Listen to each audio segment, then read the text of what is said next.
ভারতের প্রথম মসজিদ কোনটি জানেন? সেটা ভারতের কোন রাজ্যে অবস্থিত?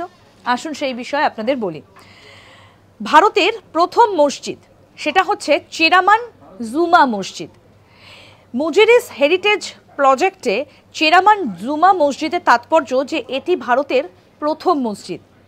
মালিক ইবনে দিনার 629 খ্রিস্টাব্দে এর প্রতিষ্ঠা করেছিলেন।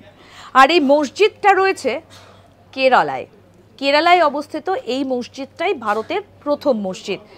কেরালার ত্রিশূর জেলায় অবস্থিত পারাভুর এবং কদুঙ্গাল্লুল সড়কের মধ্যে এই মসজিদটা অবস্থিত এবং এটাই ভারতবর্ষের সবথেকে প্রথম এই মসজিদটা নির্মাণ হয়েছিল এবং সময়টা হচ্ছে 629 খ্রিস্টাব্দ। এমনিতে দিল্লির তো যে জুমা মসজিদ রয়েছে, দিল্লির সেই জামা মসজিদ কিন্তু ভীষণভাবে প্রসিদ্ধ, ভীষণভাবে বিখ্যাত গোটা দেশ জুড়ে। কিন্তু প্রথম যে মসজিদটা স্থাপিত হয়েছিল সেটা হয়েছিল হচ্ছে কেরলে। 629 খ্রিস্টাব্দে এই মসজিদটা স্থাপিত হয়েছিল এবং এটাই ভারতের প্রথম মসজিদ। দেখতে থাকুন আজ তাক বাংলার ইউটিউব চ্যানেল, সাবস্ক্রাইব করুন।